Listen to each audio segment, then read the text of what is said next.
I'm not. It's the last thing that I do. That's the last. Hello. Hi. Welcome to the Big Dumb Post Show. It's going to be all those things today. Big and dumb. Not necessarily in that order. Both will happen. Welcome to the Post Show. We're going to do this every day. And it's usually like topics that we didn't get to on the show or we want to continue. Or if it's today, a topic that literally came up 30 seconds ago. Yeah, but really fast before we get to that, we just came out of a recording for tomorrow's Finanigans. Oh, you guys, tomorrow's Finanigans. So fun. I think I've said it's my favorite. This could be my new favorite. Probably 3 times. Yeah. As far as Finanigans go, we have our favorites too. I would say like the naming Castle Rock Swinger Town USA. That one's up there. The waxing surcharge one. You were too hairy. Yeah, that's good. So we had to. That one was. But tomorrow on the 50s, it's up there. Yeah. Well, we're walking in the Big Dumb Post Show room today, and our producer Matt has a big orange hat on. You can't miss it, and it says Coin. I was like, hey, what's that? Like, well, that's my all-time favorite band in the world. Yeah. His face lit up and he got real excited to talk about it. I was like, that's how I feel about Peter Cetera. So please tell me more. So I come walking in here because we come right after the show. And like I hear, and Matt's just like, and then I followed him here and here and here. And I was like, what band is this? Like, and then it's like Coin. And it brought up an interesting conversation. We work on country radio and we love country music. But what bands, we know you love Peter Cetera, but what bands like do you follow in your off time, or have you seen a lot, or have you traveled for? So I put a band in a category like super fan. If you have traveled to other cities to see them, right? There's one band I've seen these guys in Houston, Vegas. Where else? Obviously Red Rocks a bunch of times. There's another city though that I've seen them at. John Butler Trio. Maybe you've never heard of them. No, they're my coin. Okay. It's so interesting, because you go through your life and you love music, and music is, a huge part of it. And, we're so grateful to have all these great country shows go. There is a band and I have a tattoo right here on my arm, and it's a lyric from that band, and it's they're the Replacements. Oh. And it's a Minneapolis band. And it was like before my time even. And what was their big song? Their big song would have been, it's Paul Westerman. Yeah. You'd have to look for it again. I'd have to look for yours, but the Replacements had a ton of music that came out in like the early 80s. So I didn't know them until it was like the band when you went to college, people discovered, right? No matter what age you were, you go through like your Replacements phase in Minneapolis. And interestingly enough, the Replacements, I have never admitted this on the show or anywhere, that the very first concert I worked for KYGO, I skipped and I lied. Who was it? So what, you told the boss at the time that you were going to go and then you didn't go? No, I went to the show, but I lied when I left the show. So I moved here in the summer, and this band, the Replacements that I love, had been broken up for like 20 years. Like I had never even been around anywhere where they were going to play live. They were like forever broken up. And they announced they were going to play this thing called Riot Fest. And it was in Denver. Do you remember Riot Fest? I do. Absolutely. Yeah. So the Replacements are headlining Riot Fest. And I'm like, oh my God, this is amazing. My family moves here in that time, and I know that it's coming. And then we're announcing on the show that there is a little guy by the name of Luke Bryan playing Fiddler's Green on the same night. And like my brother flew in from Minnesota for the show, the Replacement show. And they're like, well, we're going to go. And I'm like, okay, I got to work, and I got this big opportunity with KYGO. I just started here like 2 weeks ago.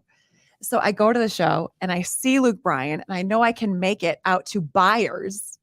I like Googled how, because it was in Byers. That's where Riot Fest was? Yeah. The first year was in Byers. It's out in the field by Byers? Yes, truly.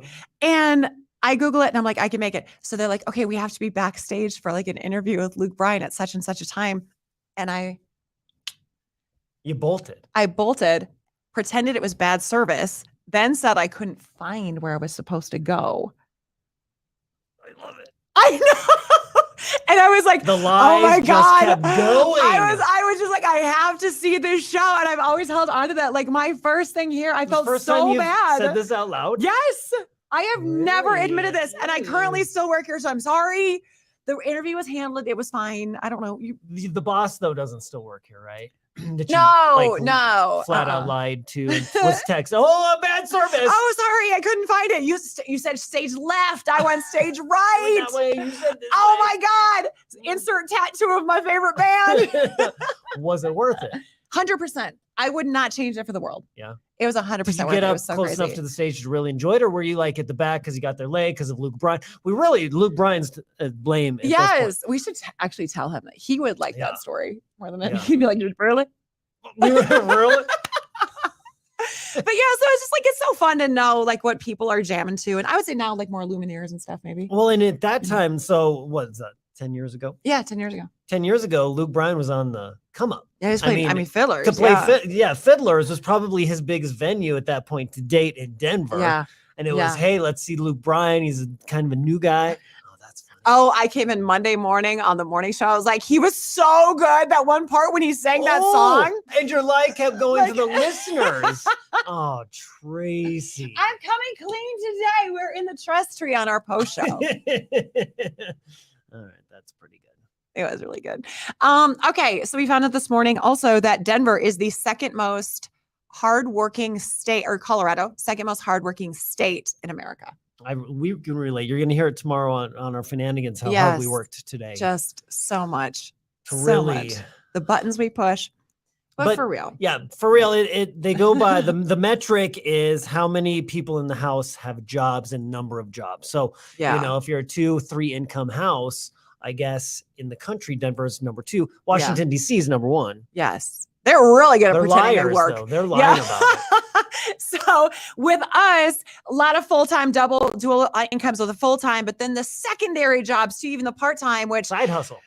The side hustle is becoming like everybody has to have. We all kind of got a little side hustle going on, but even if it's a hobby, I think it's almost kind of fun. You get so locked into your job. Sometimes having a side hustle and making a little extra money is worth just like people, honestly, and I mean this truly, like people that go and like do samples. I love that because they're like that. They love interacting with human beings. And that's something that's so much more than a job for them. I've got 3 stories to say. Are you moving on? Because I would like to. No, I was going to say, what would your side hustle be? Yeah, thank you. First of all, my mom used to be the sample lady at Costco. Yes. Did she love it? She did it for a couple years. She would seem so happy. have to cook up sausages and talk to the general public and give them 2s, 3s, 4s. She'd come home. She's like, ugh. I had to give this one guy like 7. Orange chicken day. Damn it. But she really liked it. Now, my side hustle, if I could do it and there was enough time in the day, I would love to work at like Trader Joe's or Safeway or a grocery store.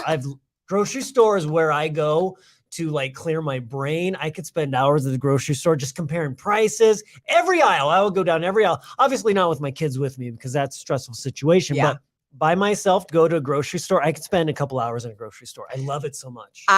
It's so funny that you said that and that you said Trader Joe's. I swear to God, on Sunday afternoon, we were sitting at my back patio and we were talking about where a middle one should get a job. And I'm like, I think you should go to Trader Joe's. I think it'd be really fun to work there. And we're just, blah, blah, blah. And then we were talking about food prices and things like that. And my husband was saying, I wish there was like a grocery store that was like locally sourced and locally. We got into that like romanticizing grocery stores. And I go, who'd be perfect to run something like that? My son and my husband at the same time go, Fizz. Really? They did. I was like, I have to tell him that because that's like his dream job is that's to like. That's a huge compliment. Yes. I would love that. And also I was like, why would I get to? I'm kidding. Oh, to run the produce department? Yes. They both like, I don't think they knew that you had said that before to me that you really like grocery stores, but they just picked up on it from like, it's weird. It's the vibe I give. You are a very like locally sourced grocery store kind of vibe. Thank you for the tomato on the desk, by the way. I brought you a tomato today. Yeah. It's about this. It's girthy, you guys. Girthy. It's an heirloom. It's a brandy wine, if you know, and it's big. And I gave it to you. Yeah. And it'll make like 5 sandwiches. One tomato, 5 sandwiches. I like my tomatoes like I like my Prince songs. I like them fat. I like them proud. And on that note, bye guys. Have a great day.